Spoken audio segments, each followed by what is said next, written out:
যে আপনি এবং আমরা আসলে বলি কি? আমাদের একটা বড় প্রবলেম হলো আমরা যা বলি তা করি না, এবং যা করি তা আমরা বলি না। হোয়াট ডু ইউ সে? আপনি বলেন কি? আপনার মুখের ভাষা কি? আপনি বলা শিখছেন কিনা বা শিখেছেন কিনা? আপনার শব্দ চয়নগুলো কি? এবং আপনি যেভাবে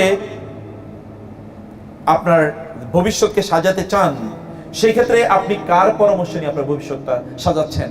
যেভাবে ইউসুফ আলাইহিস সালাম সাজিয়েছেন, আপনার ভবিষ্যতের প্ল্যানটা আপনি কিভাবে নিচ্ছেন?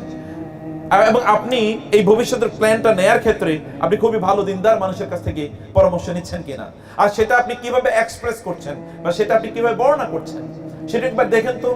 ইউসুফ আলাইহিস সালাম তার বাবা তাকে পরামর্শ দিলেন যে তুমি এটা করো না, কারণ কখনো কখনো আপনার ভবিষ্যতের যে প্ল্যানগুলো, এই প্ল্যানগুলো কখনো কখনো আপনাকে গোপন করে রাখতে হয়।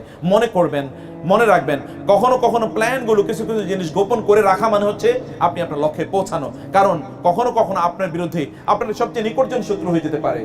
Maybe that your friends, as it happened for Yusuf আলাইহিস সালাম, that his own brothers went against him, তার নিজের ভাইরা কিন্তু তার বিপক্ষে চলে গেছে। আমি আপনাদেরকে বলবো, বোনেরা, বাজারে যাবেন, সুন্দর সুন্দর বই আছে, বিলিভ মি। আমাদের আজকে 2টা বই আছে এখানে। এটা হচ্ছে মায়েরা আসলে সোনালী যুগের, এই যে বড় বড় আমি স্কলার যাদের কথা বললাম, তাদের মায়েরা কিভাবে তাদের সন্তানদেরকে লালন পালন করেছেন তার উপর একটা বই। আর একটা হলো গোটা জীবন জুড়ে নাসিহা দরকার আমাদের, কোন পদ্ধতিতে আমাদের জীবনটা পরিচালনা করব। দুটো বই আপনারা নিয়ে যাবেন। এটা মাস্ট রিড, বাসায় বসে পড়বেন, বাচ্চাদেরকে নিয়ে পড়াবেন, এবং অন্যদেরকে আপনারা গিফট করবেন, আত্মীয়স্বজনদেরকে, বোনদেরকে গিফট করবেন, বান্ধবীদেরকে গিফট, একটা 2টা বই তাদেরকে দেন।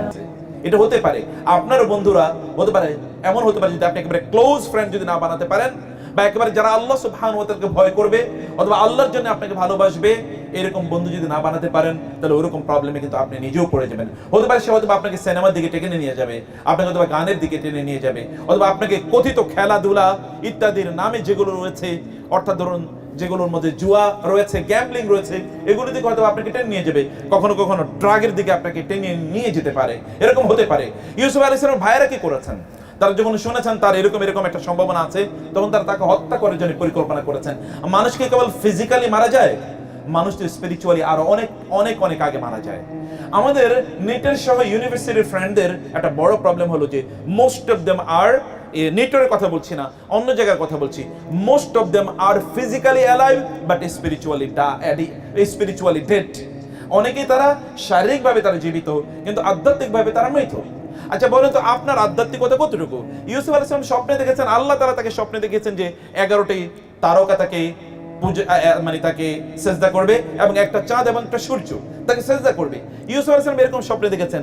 আপনারা বলেন তো, এরকম দিনই এরকম স্বপ্ন আপনি, অথবা ধরুন আপনি কাবা শরীফের ইমাম হবেন, একটা এক্সাম্পল বলছি, বাইতুল আপনি ইমাম হবেন, অথবা আপনি পৃথিবী খ্যাত একজন ইসলামিক স্কলার হবেন, অথবা আদ-দাইয়াতুল ইসলামিয়া একজন বড় ইসলামিক স্কলার হবেন, একজন বড় দাঈ হবেন, দিনের একজন বড় খাদেম হবেন। এটা স্বপ্ন দেখা কিন্তু সাধারণ ইস্যু নয়।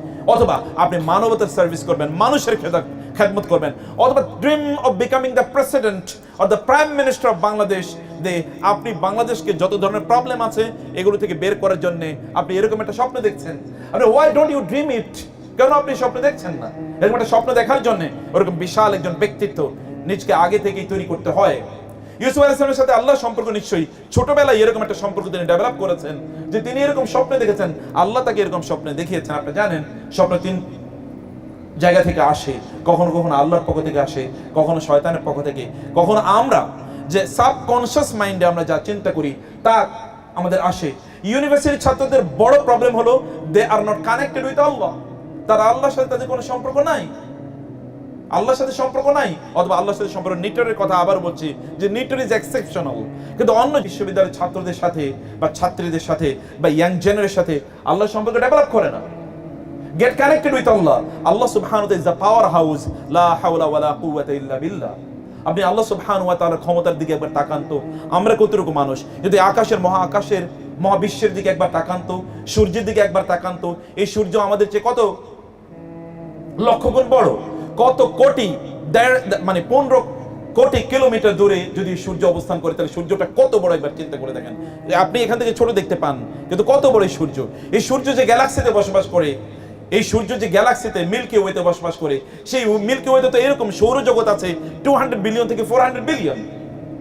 আর এই গ্যালাক্সি যে ইউনিভার্সে বসবাস করে, ওই ইউনিভার্সে টোটাল প্রায় 20,000 কোটি থেকে শুরু করে 40,000 কোটি এরকম গ্যালাক্সি আছে। আমি আপনাদেরকে বলবো বোনেরা, বাজারে যাবেন, সুন্দর সুন্দর বই আছে, বিলিভ মি। আমাদের আজকে 2টা বই আছে এখানে। এটা হচ্ছে মায়েরা আসলে সোনালী যুগের এই যে বড় বড় আমি স্কলার যাদের কথা বললাম, তাদের মায়েরা কিভাবে তাদের সন্তানদেরকে লালন পালন করেছেন তার উপর একটা বই। আর একটা হলো গোটা জীবন জুড়ে নাসিহা দরকার আমাদের, কোন পদ্ধতিতে আমাদের জীবনটা পরিচালনা করবো।